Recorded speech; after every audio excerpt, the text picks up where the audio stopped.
자, 역사를 가장 역사답게 가르친다고 자부하는 황연필입니다. 우리가 지난 시간에 대한민국 수립과정을 2시간에 걸쳐서 공부를 했고, 이제 이승만 정권인데, 이승만 정권에서 저는 이 시간에 한국전쟁을 먼저 다룹니다. 한국전쟁 갈 수 있도록 하겠습니다. 그나마 한능검에서는 한국전쟁이 아주 많이 기출되지는 않기 때문에 한국전쟁이 어떻게 일어났고, 그 다음 전개 과정은 어떠했으며, 결과 시험에 나오는 포인트들 중심으로 잡고 가시면 되겠습니다. 첫 번째, 한국전쟁이 왜 일어났는가 배경을 보자라고 하면, 여러분 해방 전국에서 남쪽은 미군이 진주했고 북쪽에는 소련이 진주하면서 결과론적으로 남한과 북한에 각각 다른 나라가 들어서게 되니 이게 분단이죠. 그러니까 분단 자체가 전쟁의 가장 큰 배경임은 뭐 두말할 나위 없는 겁니다. 그리고 38도선 근처에서 계속해서 잦은 국지전이 전개되어 있었고요. 시험에 안 나오니까 적게 출제되니까 제가 말로만 하는 겁니다. 시험에 많이 기출되는 건 필기하겠죠. 북한은 자신의 북쪽 영토가 한반도 남쪽을 통일해야 될 민주기지래. 이걸 북한의 민주기지론 이렇게 이야기하고요. 이승만은 여기저기 연설 다닐 때마다 전쟁이 일어나면 아침은 서울에서, 점심은 평양에서, 저녁은 신우주에서 먹게 할 자신 있다. 이게 이승만의 북진통일론입니다. 그런데 마침 중국이 먼저 또 공산화가 돼요. 그러니까 중국의 공산주의 세력 마오쩌둥과 국민당의 장제스가 싸우는데 장제스가 도망쳐서 대만으로 갔잖아. 그래서 중국이 공산화도 역시 북한의 김일성이 남침하는데 자신감을 주었을 것이고, 마침 이럴 때 주한미군이 철수되는 것도 역시 한국전쟁의 배경이긴 합니다만, 실제로 시험에 나오는 배경은 이런 것만 기출이 돼요. 예를 들어서 기억나셔야 될 텐데, 저기 화북조선 독립동맹의 산하부대 조선의용군 기억나십니까? 최고의 무장투쟁단체였던 조선의용군이 북한의 인민군에 합류하더라. 근데 만약에 이 문제가 기출이 되면 이건 한국전쟁, 북한에 이제 인민군이 창설됐는데 그 조선의용군이 인민군에 합류하더라. 만약에 이게 기출되면 이거 한국전쟁 문제이기도 하고요. 그 다음 조선의용군 문제이기도 하고요. 그 다음 미국의 애치슨 선언, 한국전쟁이 일어나기 직전에 1950년 1월에 미국 국무장관 애치슨이 이상한 선언을 하고, 동북아에서 공산주의 세력의 책동이 있으면 여기 이렇게 한반도가 있어요. 한반도가 이렇게 있습니다. 중국이야. 그럼 여러분이 상식적으로 생각할 때 공산주의 세력 책동이 있을 곳은 이곳과 이곳이죠. 여기 파란 국가들이 있단 말이야. 파란 국가들, 파란색. 여기. 근데 공산주의 세력의 책동이 있으면 아무리 봐도 여기 아니면 여기일 것 같은데, 미국은 이쪽에서 공산주의 세력의 책동이 있어도 관여하지 않겠고 일본을 지키겠대요. 필리핀을 지키겠대요. 안류산열도 지키겠대요. 그래서 이렇게 해서 애치슨 라인이 발표가 됩니다. 그러다 보니까 더욱 자신감을 가진 북한의 김일성이 소련의 지원과 함께 이 새끼가 남침하는 거죠. 그래서 그런지 몰라도 이건 이제 미국의 남침 유도설로 해석도 가능합니다만, 이 애치슨 선언이 시험에 가장 많이 기출이 됩니다. 전개 과정을 한번 볼게요. 전개 과정. 여러분, 전개 과정은 보통 이제 4시기로 쪼개는데, 이게 이제 지도와 함께 그때그때 상황에 따라 시험에 나올 수 있습니다만, 일단 연도를 먼저 잡으시면 돼요. 1950년 6월 25일 북한의 기습 남침으로 전쟁이 발발합니다. 맞죠? 그래서 북한이 쭉 밀고 내려왔는데 우리 군인들이 잘 버텨가지고 낙동강 방어선이 형성이 됐습니다. 그래서 낙동강 방어선이 형성되는 시기가 9월입니다. 그럼 1950년 9월 달까지가 이게 한국전쟁 굳이 따지자면 제1기라고 이야기할 수 있는 시기인데, 이 1기는 그냥 북한군 남침기 크게 어렵지 않죠. 북한군이 남침했던 시기야. 그리고 낙동강 방어선이 형성된 시기예요. 낙동강 방어선 그거 안 써도 되겠죠. 그런데 문제는 이 1950년 9월 15일 날 인천 상륙 작전을 합니다. 50년 9월 15일 날 인천 상륙 작전을 해서 9월 28일 날 서울을 수복하고 10월 1일 날 38도선을 돌파합니다. 그리고 우리 군인이 평양까지 접수합니다. 그런데 중공군이 내려와요. 그래서 압록강 해산진까지 진격했고 실제로 통일을 눈앞에 두었습니다만 1950년 11월 달에 중공군이 내려오게 되면서, 그러니까 1기는 북한군이 낙동강까지 밀고 내려왔던 시기고, 2기는 우리가 인천 상륙작전을 해가지고요 압록강 해산진까지 건너갔던 시기입니다. 여기는 가장 중요한 표현이 인천 상륙작전. 작전이 있었던 시기야. 그런데 1950년 11월에 중공군이 내려옵니다. 그럼 다시 여기 1950년 11월이겠죠. 중공군이 내려와가지고 인해전술에 밀리죠. 그래가지고 우리가 서울까지 빼앗기고요. 다시 서울을 2번 빼앗기네. 오산까지 후퇴합니다. 오산까지 후퇴했던 게 1951년 6월입니다. 그럼 여기는 여러분 가장 중요한 시험에 많이 출제되는 3기인데 이 시기에 뭐 흥남철수 이런 거, 장진호 전투 이런 것도 알고 계시면 좋겠고 굿페어라 금수나 노래가 나오던 시기도 이때인데 일반적으로 한국전쟁에서 여러분 가장 비참했던 퇴각, 후퇴, 피난민들의 고생, 일사후퇴란 말 들어봤죠. 1월 4일이 들어갈 수 있는 시기가 여기밖에 없다는 건 여러분도 알고 계실 겁니다. 이때 일사후퇴가 있었다. 그럼 일사후퇴를 왜 해요? 중공군이 참전했다. 중공군이 공격하니까 어쩔 수 없이 일사후퇴했던 게 바로 이 시기다. 크게 어렵지 않죠?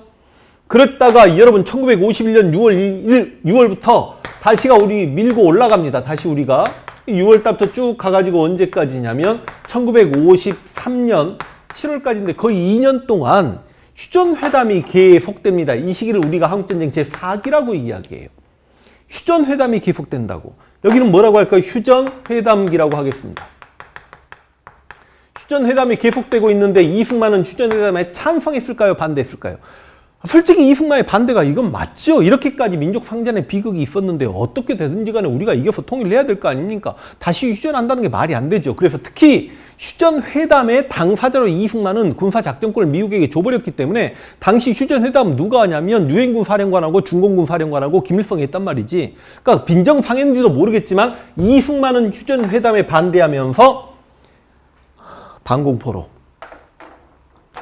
석방해버립니다. 거제도에 있는 방공포로를 석방했다. 그래서 시험에 은근히 잘 나오는 게 이 휴전회담기에 이승만은 휴전회담에 반대하고 방공포로를 석방했다. 방공포로가 무슨 말입니까? 인민군인데 잡혔어. 근데 그들이 공산주의를 싫어한대.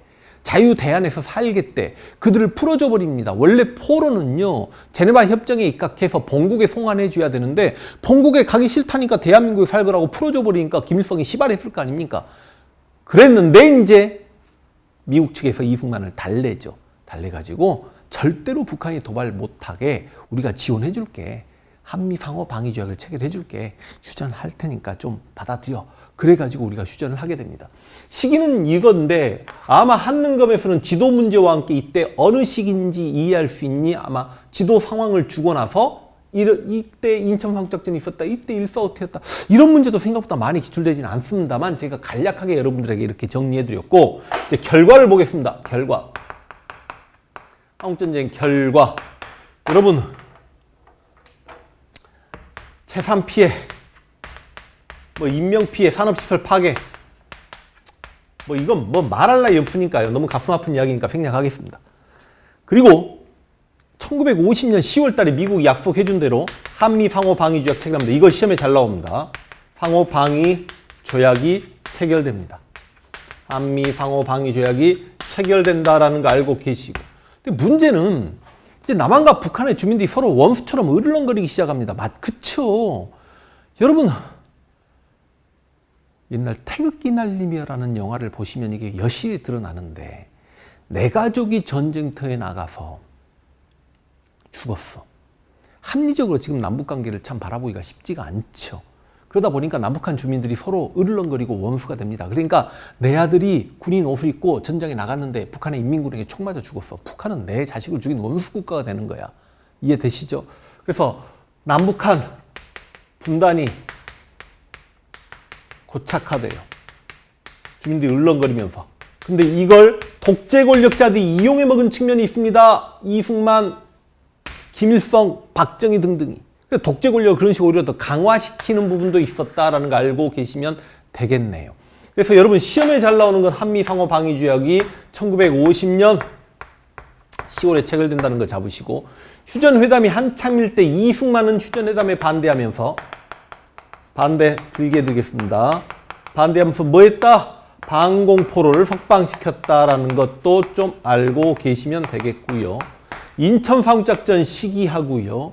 일사후퇴 시기 잡으시고 배경은 애치훈선언이 많이 기출되고 조선의용군이 북한의 인민군에 합류했다는 것도 많이 기출되면 지금 314페이지, 315페이지에 특히 315페이지의 심화톡톡 내용도 물론 시험에 나올 수 있다고 생각합니다. 보기자로 주어지고 이런 사건이 있었던 시기, 이런 사건이 있었던 전쟁이 한국전쟁 6.25라는 거 알면 문제를 조금 풀어낼 수 있지 않을까라는 생각과 함께 가볍게 기출문제 한번 풀어볼 수 있도록 하겠습니다. 기출문제 갑니다. 기출문제. 가라를 일어난 순서대로 옳게 나열해라. 결과적으로 지금 이거 잡고 있으면 순서도 잡을 수 있겠죠. 가를 보실까요? 스트러블 해군 제독의 지휘 아래. 왜 이런 막 스트러블 이름 이야기 안 해줬냐고 저한테 뭐라고 하시면 안 됩니다. 해군 제독의 지휘 아래 8개국 261척의 함정 등 대규모 선단에 집결했고 새벽 5시부터 상륙부대가 배 2척에 나눠 타고 인천 상륙작전. 인천 상륙작전이면 지금 문제대로 여기 한번 써볼까요? 여기 가죠. 인천 상륙작전 가. 맞나요? 그 다음 나 볼게요. 북한군의 진격로를 차단하기 위해 한강 인도교와 한강 철교가 폭파되었다. 여러분 이거는 막 북한이 남침했던 시기 이 시기라고 봐야 되지 않겠습니까? 한강 철교가 막 폭파됐어요. 그 다음 이로 당시 한강 이북에 있는 각 부대의 퇴로와 서울 시민들의 피난길이 막혔다. 달을 보면 중국군의 이른바 신정 공세로 인해 국군과 유엔군은 서울을 빼앗기고 평택이나 삼척선로 후퇴하였다. 저는 아까 오산까지 내려갔다라고 이야기했습니다만 이게 지금 다 시기 아닙니까? 중공군이 내려와가지고 일사후퇴가 있었던 시기니까 여기다 쓰겠습니다. 그럼 순서 지금 충분히 잡히는데 그 다음 마지막 나를 보면 유엔군 사령관 리지웨이는 소련의 제의를 받아들여 북한과 중국의 휴전회담을 제의했고 이게 수용되어 개성에서 휴전회담이 이게 지금 라식이 아닙니까? 그럼 순서는 지금 어떻게 가야 돼? 순서는 나가다라 이렇게 가면 되겠네요. 그래서 나가다라 정답 3번. 그러니까 이런 문제가 기출될 수 있음을 유념하시고요. 한국전쟁 문제가 실제로 40회 이내에는 한 문제밖에 기출되지 않았습니다. 36회, 7회, 8회 이 무렵에 한 2문제 정도 기출되었고 그래서 생각보다 많이 기출 안 되니까 가볍게 이렇게 아주 시험에 나올 수 있는 포인트만 잡고 넘어가시고 다음 시간부터 이제 이승만 정권 본격적으로 또 달려갈 수 있도록 하겠습니다.